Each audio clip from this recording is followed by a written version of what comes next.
need a haircut. I mean, like, look at my mustache. Jesus. Look how long that is. Look at the hair's coming down. It bothers me when I'm eating. It tickles me, but I can't put my hands in my face. Look at my beard. God. Horrible. Man. Gonna have me looking like Teen Wolf when this is all over. Ew, Walmart. What is that? Just came out of Walmart with some essentials stuff. Not really essentials, but stuff we wanted. They didn't have any soap or hand sanitizer. Oh, we did get paper towel. We did get paper towel. Anyway, now we headed out to the next grocery store. See what we can get from over there. Safety first. Here goes a tip, guys. Always do it twice. Don't do it just once. Hand sanitize yourself twice. I've always done this. You can ask my wife. The first time is to loosen it up. Second time is to actually sanitize your hands. So we just came out of the grocery store. Now we're sitting outside the this is where we get our dog food at. Dog Gone Holistic. So it's supposed to be like way better food, dog food, and holistic food for dogs and all that good stuff. Anyway, it's supposed to be like all natural products and all that good stuff. Yeah, I get this one. What is that? Nulo. Oh, I can't focus. It's not focusing. It's not focusing. On that one. There you go. So Nulo, this is supposed to be like, and we actually tried a couple different ones. No, they were in the Alcana one, but then That's what I'm saying. They tried. I don't know what they did last year with that product, but it caused them to start having diarrhea. So now we changed them to freestyle lamb chickpeas. Anyway, and when you look at the ingredients, you know, it's like all stuff that you can actually read. So it's not like all this other crazy products and all that good stuff. But anyway, the point is that look, we just pulled up and you can't even go inside. Curbside only. So you got to order online, and then from there you go. They bring it out to you, I guess. Anyway, so we're getting ready to go pick up the dog food. Dogs got to eat too. You know what I'm saying? We headed into our, what's up, man? Headed into our second store now. See if we can find some more essential stuff. I'm about to right now. Y'all sold out of everything yet? No? Out of all the paper products, but you'll find like everything else. That's what's up. That's why I like Publix more than Walmart. Some more non-essential stuff. Chips. We need some of this though. My wife loves Publix lemonade. Man, Mario Publix is gonna tell me some ideas for my vlog. You could just go around and just take whatever item off the shelf and guess the price. And guess the price? Make it a game. Yeah, make it a little fun, you know what I'm saying? I need to come in one day with a vlog saying Publix got everything 75% off, because gee, come on man, look at that. We got $113 and we're not even done yet. 2077. Look at that total. my hands because the only thing I'm using to touch things.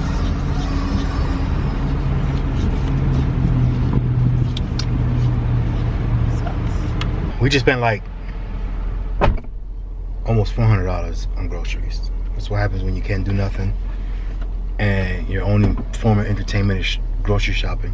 We went to Walmart, we went to the dog store, but we had to order online. Yeah, we got to go back to the dog store now, because if you guys seen, we're at the dog store. Remember when I was telling you guys, well, you got to order online, so you got to wait for them to email you to tell you that the order is ready. So we decided to come over to the other grocery store and get what we had to get over here and then go back. So we finally got the email for the dog food. Now we got to go back over there, pick that up, and then head to the house. But yeah, man, what happens when your only form of entertainment is grocery shopping, going to the store and grocery shopping? You spend like $300-400. It's all good though. You start coming up with ideas and stuff to make, like, oh man, we could make this and we could make that, stuff that you would never ever think about making before. But anyway, it's all good though. Gonna get some dog food so the dogs can eat, and then head to the house, man. Had to run back into Walmart because wife is making chicken parmesan tonight. I forgot the damn garlic bread, so come over here and get this garlic bread real quick. Damn. Why nobody get mad at the old dude with the BMW? He do the same thing I did. There's this old guy over here with that pushing the cart. Look how he parked his BMW. Look at that. Hey, I understand. I feel you, man. I'll do the same thing, but they still want to come hit me, though.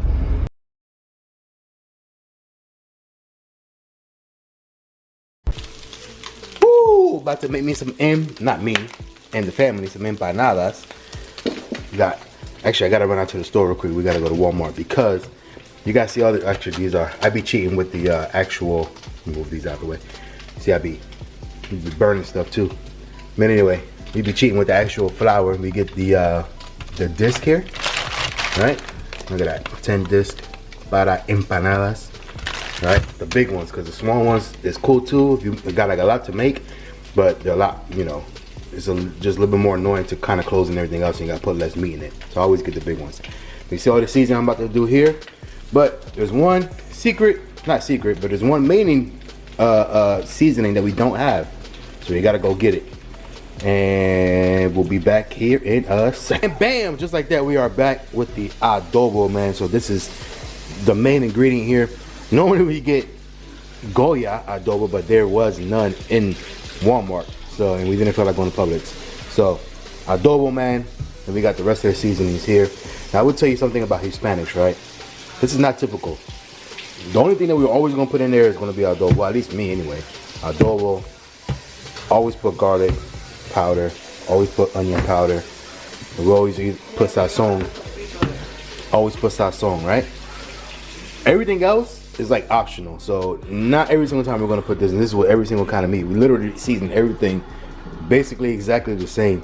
But like I said, everything, this is the main stuff that I use, and then everything else is like, if I got it, I got it. If I don't, I don't. It's not really gonna change anything. Oh yeah. A few more other things I also put too. Hold on, let me get that out. Boom, there you go. And we also use sofrito and recaito. You know what I'm saying? Now sofrito, either sometimes if we're lazy, we'll buy this, or sometimes my wife will make some, or we'll go to the actual bodega and buy some that's like basically homemade. But you could get this at Walmart. It's all, I mean, you know, it depends on what kind you want. Like I said, you can get homemade style, you can make it yourself. Go to Walmart. This comes frozen, but we normally leave it in the refrigerator so that it's not frozen. And then you know, we could just kind of, so it's kind of more like a liquid form, and then we just pour it all over our meat or whatever it is that we're seasoning. Kind of looks like that inside. You know what I'm saying? But this comes frozen, but we don't, like I said, we don't leave it in the freezer. We leave it in the refrigerator, so it could be more liquidy like that, man. Anyway, and I will tell you, this is turkey. It's not ground beef. We always use turkey. With the turkey, man, and I know it's kind of dry right now because I had to turn it off to go to Walmart, but I'm about to season it up right now. I would tell you, man, but the key thing with this, whether you're doing ground beef or ground turkey, whatever the case, you want to make sure you cook all of that like fat off or whatever. Like this is normally this is actually 85%. Normally I get 93 just to get it as lean as possible, but they didn't have any more, obviously, so I had to get the 85%. But even at the 85%, man, I cook off all of, you know, the stuff that comes out of it, so that way it doesn't leave that taste of that fat or whatever in the meat, man. That's what I do. Anyway, that's the way I like it. You guys can do it how you wish, man. But anyway, let me go ahead and whip this up real quick. Now, the next few things are kind of optional. Actually, they're very optional. You don't got to do these, but I like to put olives in my stuff whenever I'm doing either lasagna or spaghetti, or even this, man. So anything basically I gotta do with ground turkey, I always put olives. And then my secret ingredient that I never tell anybody, man, but I always put some pico de gallo in there, man. So some mild, because my wife doesn't like hot stuff. So we always put the mild in there. But yeah, man, so I'm about to throw these in there right now. Not all of this, it's just a little bit. So this just kind of, I only throw, I don't know, not too many in there at all. This is just kind of to give it like a little bit of flavor. And then obviously then I throw the whole thing of the pico de gallo in there, man. But I always put this at the end because I don't want this to be reduced too much, like as far as the tomatoes and the cilantro and everything else. So I always put this at the end. so that you know, when it's all said and done, when it's all done, I throw that in there, then I mix it up, and then I'm basically done with that meat. You know what I'm saying? So that way it doesn't like get lost inside that, you know, inside that meat, man. Because if you leave it in there for, you know, 10, 15 minutes, 20 minutes or whatever, you're not even gonna be able to see it. It's gonna be gone. The flavor will probably still be in there, but like I said, you won't even taste or see like this stuff in it, man. So anyway, let me go and throw that stuff in there right now. All right, man. So as you guys can see, not much olives in there, man. Just put a few olives with, you know, a little bit of obviously the juice or whatever, the water that's in the olive glass as well, to kind of give the meat a little bit of flavor. And then that's it, man. So like I said, I put the pico de gallo in there afterwards. But right now, just kind of let it, you see, I put some water in there. Damn, I'm getting kind of foggy. Hold up. All right, we're back. So yeah, so I put some water in there just to kind of let it cook a little bit more. So once this gets, you know, I don't want it to be too watery, because then you know, it's going to be too much coming out in the empanada whenever you put it inside here. You don't want it to be all dripping out or whatever. So I got to let this reduce a little bit. So probably about another 10 minutes. And once that's all said and done, man, I put some meat in there. And that's it, man. We start frying empanadas. And one thing you will never get from a Hispanic, man, one thing you will never get is them telling you how much to put of what. We don't cook like that. We don't cook with measurements. We don't cook with, you know, put a teaspoon of this or a cup of that. We don't do that, man. We just kind of just season. We just put stuff to taste and to looks. So every single time, I'll never put the same amount of adobo. I never put the same amount of onion powder, garlic powder. It's just however I feel like, oh, okay, that just looks like enough. And then that's it, man. So one thing you would never be able to do, you can ask a Hispanic for a recipe, but we're going to tell you what goes into the recipe, not how much of what needs to go into it, if that makes sense. It's just never going to happen, man. All right, look at that, man. Ain't that beautiful? Actually, let me turn this light on so y'all can see a little better. Ain't that beautiful, man? So I went ahead and put the pico de gallo in there, as you guys can see. So you got, you know, all the stuff that comes in pico de gallo, tomatoes, onions, and cilantro, and all that good stuff. It's all in there now, man. And this is some good stuff. Normally I have like foil paper and I have it all across. I could do like 5 or 6 of them at a time, but we don't have any foil paper. So I had to do them individually in a plate. And then that's it, man. Fold them up, cook them up, and then eat them, man. I'll show you guys when it's all said and done. And just like that, there you go, man. Empanadas, man. Some of them are a little bit darker than what they need to be. I'm trying to do 2 different things, or 2 many things at once, but it's all good though, man. These over here have only the meat, so you guys showed that I did it all with the pico de gallo and all that stuff. Well, my youngest son, Noah, he doesn't like it, so I made those with just the meat before I put, you know, I separated some meat before I put all the pico de gallo and all that stuff, and I made them empanadas with just the meat by itself. So we got this leftover meat over here, and you guys are asking, what you gonna do with that? Let me show you.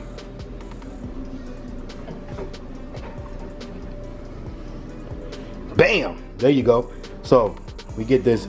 Sometimes we get the white one, the queso de blanco dip, or we'll get the regular yellow one. But we'll put this. I'll put this stuff in there, and then there you go, man. Then you got some instant dip, just like that, man, with the meat that you got left over. So that's it for this one, man. Hope y'all enjoyed cooking with FatKat, man. Here y'all go. Some empanadas, some quick stuff, man. Nothing too crazy. Damn, I'm looking rough, man. I need to get my hair cut. Jesus. Well, this barber's gonna have a hard time when everybody go back in the could go back and get a haircut, man. They're gonna have a lot of work to do. But anyway, man, hope y'all enjoyed this one though, man. Like, comment, subscribe, hit the notification bells. You guys know I am your boy FatKat, and we see you guys on the next one, man. Later.